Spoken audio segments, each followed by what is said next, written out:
ಎಲ್ಲ ಓಕೆ ಅಲ್ವಾ? Yes ma'am, all okay. Copy cheat ಇದೆಯಾ ಅಂತ ಸರಿಯಾಗಿ ಚೆಕ್ ಮಾಡಿ. ಹೊರಗಡೆಯಿಂದ ಚೆಕ್ಕಿಂಗ್ ಸ್ಕ್ವಾಡ್ ಬರ್ತಾ ಇದ್ದಾರೆ. ಸಿಕ್ಕಾಕೊಂಡ್ರೆ ನಮ್ಮ ಸ್ಕೂಲ್ ರೆಪ್ಯುಟೇಷನ್ ಹಾಳಾಗೋಗುತ್ತೆ. ಚೆಕ್ ಮಾಡ್ತೀವಿ sir. Anika, let's go.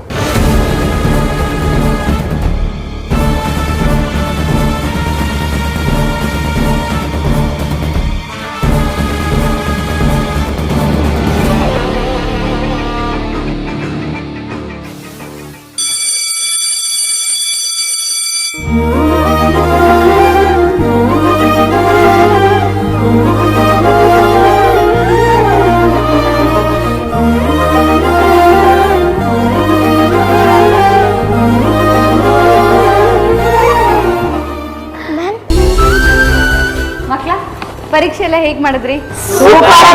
Ma'am. ಒಳ್ಳೇದು. ಅಗಸ್ತ್ಯ ಪುಟ್ಟ, ನೀನು ಹೇಗೆ ಬರ್ದೆ? ಮ್ಯಾಮ್, ಎಲ್ಲ ಕ್ವಶನ್ಗೂ ಆನ್ಸರ್ ಬರ್ತಿದ್ದೀನಿ ಮ್ಯಾಮ್. ಜಾಣ ನೀನು. ಶರತ್, ನೀನು ಹೇಗೆ ಬರ್ದೆ? ಎಕ್ಸಾಮ್ ಚೆನ್ನಾಗಿ ಬರ್ದಿದ್ದೀನಿ ಮೇಡಮ್. ಖುಷಿ ಆಯ್ತು ಮಕ್ಕಳ. ಸರಿ, ಎಲ್ರೂ ಹೊರಡಿ. ಶರತ್, ನೀನು ನನ್ನ ಜೊತೆಗೆ ಬಾ.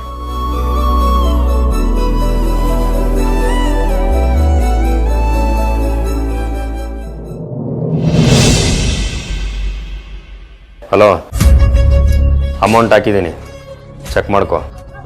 ಇನ್ನೊಂದು ವಿಷಯ, ಈ ಥರ ಯಾವಾಗಂದ್ರೆ ಕಾಲ್ ಮಾಡಬೇಡ. ಎಲ್ಲೂ ಇದ್ದಾಗಲೇ ನಿನ್ನ ಕಾಲ್ ಬರ್ತಿದೆ, ನಂಗೆ ತುಂಬ ಕಷ್ಟ ಆಗುತ್ತೆ. ಹೀಗಂದ್ರೆ ಹೆಂಗ್ರಿ?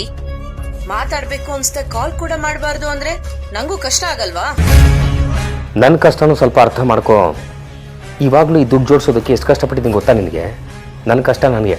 ಸುಮ್ಮನೆ ಮಾತಾಡ್ತಾಳೆ. ಇದೇನ್ರಿ ಇದು?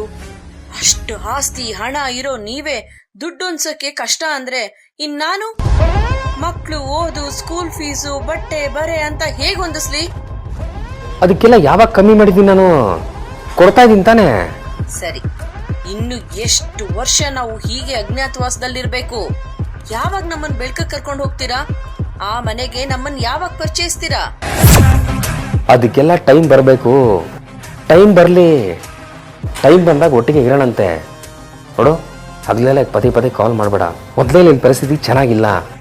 ಫ್ರೀ ಆದಾಗ ನಾನೇ ಕಾಲ್ ಮಾಡ್ತೀನಿ. ಓಕೆ, ಬಾಯ್.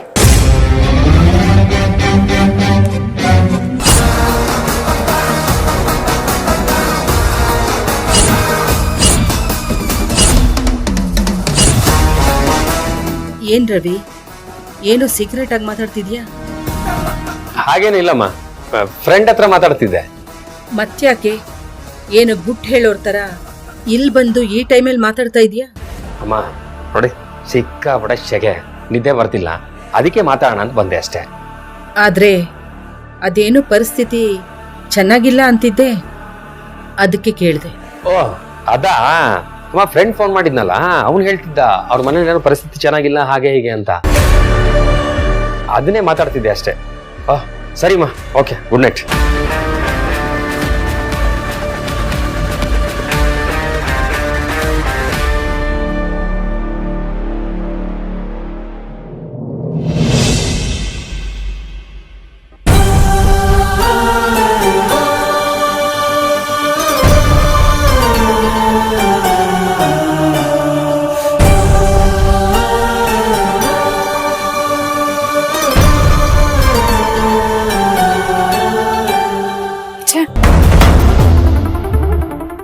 ಎಲ್ಲೋದ್ರು ಇವರು?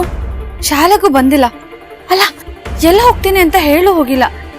ಕರೆ ಮಾಡಿದ್ರೆ ಹೋಗ್ತಾ ಇಲ್ಲ. ಛೇ, ಅಜ್ಜಿಗೆ ಏನಾದರೂ ಗೊತ್ತಿರ್ಬೋದಾ? ಏನ್ ಮಾಡ್ಲಿ?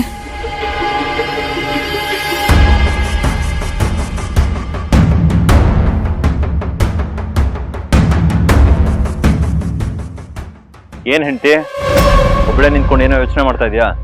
ಸರ್, ಎಲ್ಲ ಹೋಗಿದ್ರಿ ನೀವು? ಬೆಳಗಿಂದ ಕಾಣಿಸ್ಲಿಲ್ಲ, ಶಾಲೆ ಹತ್ರನೂ ಬರ್ಲಿಲ್ಲ ನೀವು. ಹೌದು ಹೆಂಡತಿ, ಹೊರಗಡೆ ನಂಗೆ ಸ್ವಲ್ಪ ಕೆಲಸ ಇತ್ತು. ಹೇಗೂ ಸ್ಕೂಲಲ್ಲಿ ನಡೀತಾ ಇರೋದು ಎಕ್ಸಾಮ್ಸ್ ಅಲ್ವಾ, ಹೇಗೂ ನಡೆಯುತ್ತೆ, ಅಲ್ಲಿ ನನ್ಗೇನ್ ಕೆಲಸ ಇರುತ್ತೆ, ಅದಕ್ಕೆ ಹೊರಗೋಗಿದ್ದೆ.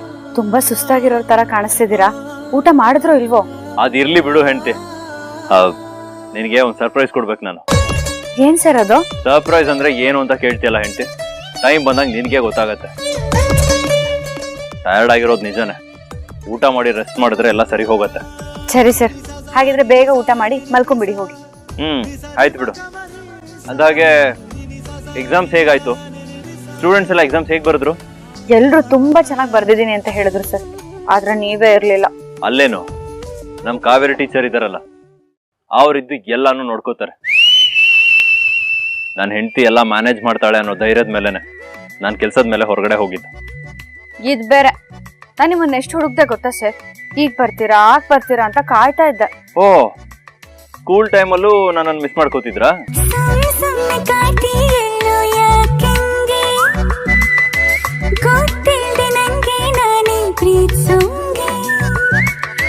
ಜಾಮೆಟ್ರಿ ಬಾಕ್ಸಿನೊಳಗೆ ಕೂತ್ಕೊಂಡು ಕಾಮೆಂಟ್ರಿ ಹೊಡ್ತೀಯಲ್ಲ ಮಿಸ್ಟ್ರಂಗೆ.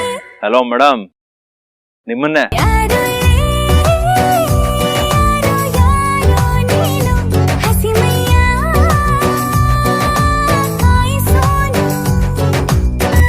ಸರಿ, ನಂಗೆ ಟಯರ್ಡ್ ಆಗಿದೆ, ನಾನು ಹೋಗಿ ರೆಸ್ಟ್ ಮಾಡ್ತೀನಿ. ನೀವು ಹೋಗಿ ಆರಾಮಾಗಿ ಮಲ್ಕೊಳ್ಳಿ. Good night. ಶುಭರಾತ್ರಿ. ತುಸು ದೂರ ಇದ್ದಾಗಲೇ ನನ್ನ ನಂಟು ಹೆಚ್ಚಾಗಿದೆ, ಈಗಂತೂ ಹುಚ್ಚಾಗಿದೆ. ಓಹೋ,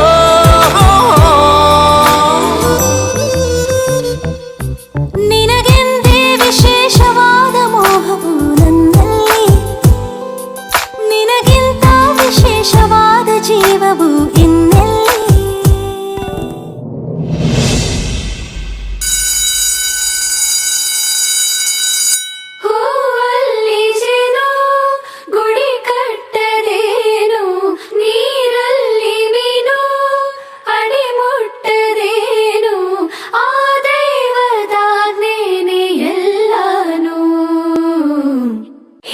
ಶಾರದೆ ದಯ ಪಾಲಿಸು, ಈ ಬಾಳನು ಬೆಳಕಾಗಿಸು. ಹೇ ಶಾರದೆ ದಯ ಪಾಲಿಸು, ಈ ಬಾಳನು ಬೆಳಕಾಗಿಸು. ನಾಳೆಗಳ ದಾರಿಯಲೇ ನಂಬಿಕೆಯ ನೆಲೆಯಾಗಿರಿಸು, ಮುನ್ನಡೆಸು.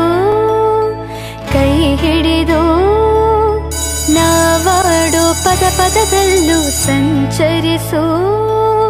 ಹೂವಲ್ಲಿ ಜೇನು ಗುಡಿ ಕಟ್ಟದೇನು, ನೀರಲ್ಲಿ ಮೀನು ಅಡಿ ಮುಟ್ಟರೇನು, ಆ ದೈವದಾಜ್ಞೆನೇ ಎಲ್ಲಾನು.